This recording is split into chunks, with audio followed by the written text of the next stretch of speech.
पीले दांत वाली बहू। रंजना कभी ब्रश नहीं करती थी। उसे कितनी बार उसके माँ बाप ने डांटा, लेकिन उसका कोई असर उस पर होता ही नहीं था, जिस कारण से उसके दांत पीले पीले हो जाते हैं। शादी के बाद।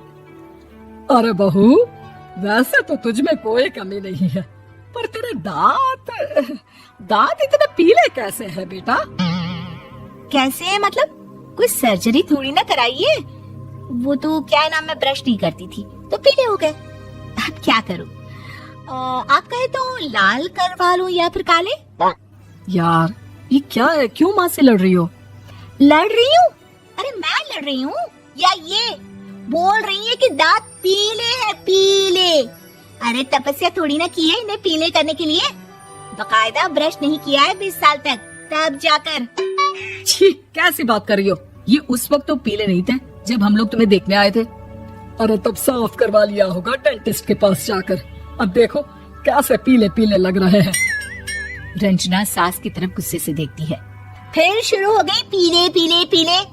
अरे पीले तो तब भी थे जब मेरे हाथ का रसगुल्ला उड़ा उड़ा कर खा रही थी और बोल रही थी, लड़की नहीं गुणों का खजाना दे रहे भाई साहब आप।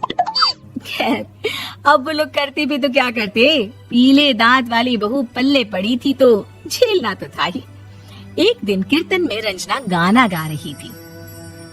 अरे कमला बहन, माँ का द्वार है, यहाँ तो सब शुद्ध होकर आते हैं, फिर अपनी बहू को ब्रश भी नहीं करवाती तुम। दूर से पीले पीले दांत भक्ति में बाधा उत्पन्न कर रहे हैं। और कोई 2 साल के बच्चे थोड़ी ना लेकर आई हूँ मैं बहू बनाकर।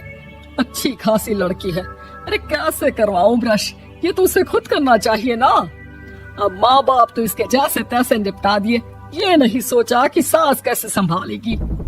सास बहू को लेकर घर आ जाती है, लेकिन सोच लेती है कि अब इसे लेकर कहीं नहीं जाएगी।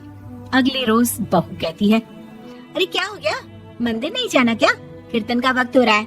मेरी मधुर वाणी से कान्हा जी जागते हैं और सोते हैं। आप तो जानती है ना उनकी भक्ति में कितना मन लगता है मेरा। वो क्या है ना, तबीयत ठीक नहीं लग रही है मेरी, आराम करूंगी मैं। तबीयत ठीक नहीं लग रही? अभी तो मिथुन के गाने पर नाच रही थी आप, और अब बोल रही है कि तबीयत ठीक नहीं लग रही। अरे भक्ति में मन लगा लो सासू माँ, ऊपर जाना है, क्या मुंह दिखाओगी आप? हाँ? सास को बहू की बात पर गुस्सा आ जाता है। मैं क्या मुंह दिखाऊंगी, इसकी चिंता तू ना कर, समझी?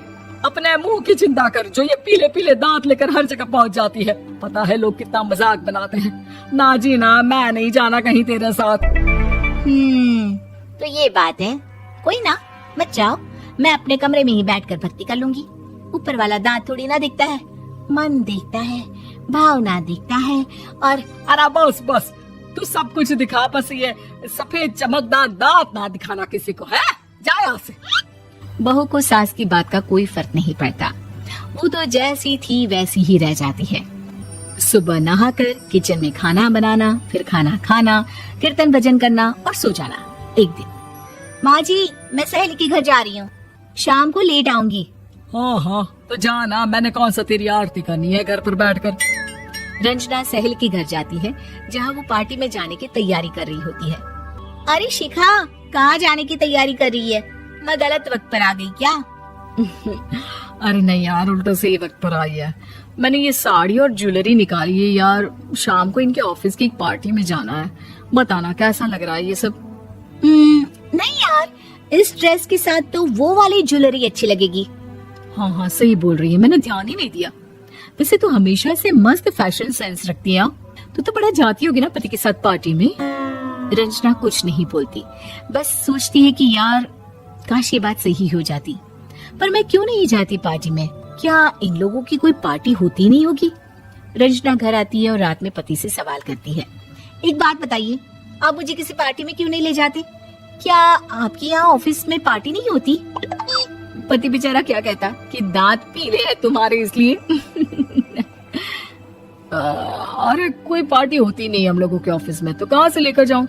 और मार्केट, मॉल, कहीं वीकेंड घूमना, कहीं तो। अरे यार सारे हफ्ते में एक छुट्टी मिलती है, तो सोचता हूँ कि आराम ही कर लूं। क्यों? रंजना मन मार के रह जाती है। पहले कभी सास के साथ मंदिर जाया करती थी, लेकिन वो भी सास ने ले जाना बंद कर दिया। घर बैठी बैठी रंजना बोर हो जाती है। तभी उसे आइडिया आता है और वो मायके जाने का सोचती है। सासू माँ, 2 दिनों के लिए मम्मी के घर जा रही हूँ। अच्छा ठीक है, आराम से जा। और हाँ, माँ से कुछ अच्छी आदत सीख कर आना कि कैसे शरीर के हर भाग की तरह दांतों की सफाई भी जरूरी होती है, समझी? शुरू हो गई ना आप। वो लोग आपकी तरह नहीं है कि छोटी छोटी बात का बतंगड़ बना दे। उन लोगों के लिए मैं मायने रखती हूँ, ना कि मेरे पीले पीले दांत। रंजना माँ को बिना बताए उन लोगों को सरप्राइज देती है, लेकिन जैसे ही वो दरवाजे पर पहुंचती है, अंदर देखती है कि घर वाले कहीं जा रहे होते हैं। माँ, काश रंजना दीदी के दांतों वाली प्रॉब्लम नहीं होती तो वो भी हम लोगों के साथ चलती ना बुआ जी की बेटी की शादी में। हाँ बेटा, लेकिन अब उसे कौन समझाए कि उसको उसके पीले दांत नहीं दिखते, लेकिन उसके आसपास के लोगों को कितना एम्बैरेसिंग फील कराते हैं। मुझे तो कितनी बार उसके स्कूल की टीचर ने शिकायत की कि उसके साथ कोई लड़की बैठना भी नहीं चाहती, और ना ही कॉलेज में कोई उससे बात करना चाहता था। लेकिन पता नहीं क्यों उसे ये बात समझ में ही नहीं आती। कोई कमी नहीं है उस लड़की में, बस यही कि दांत पीले हैं। वो तो भला हो जीजाजी और उनकी माँ का, जो दीदी को जैसी है वैसे ही रखा हुआ है। रंजना को अपने घर वालों की बात सुनकर बहुत दुख होता है। वो सोचती है कि वो क्या करे, लेकिन फिर वो सीधा डेंटिस्ट के पास जाती है, अपने दांत चमकाती है और कसम खाती है कि वो रोज ब्रश करेगी। और क्या हो गया, तुम तो 2 दिनों के लिए गई थी ना? पर कोई ना, अच्छा है, चलो आ गई तो। रंजना सास के सामने आकर खड़ी हो जाती है और पूरी स्माइल करती है, उसके चमकदार दांतों को दिखाती हुई। हाँ? चले मंदिर। माँ, मुझे माफ कर दीजिए, मैंने आप लोगों को बहुत एम्बैरेसिंग फील करवाया। मैं आज से रोज ब्रश करूंगी।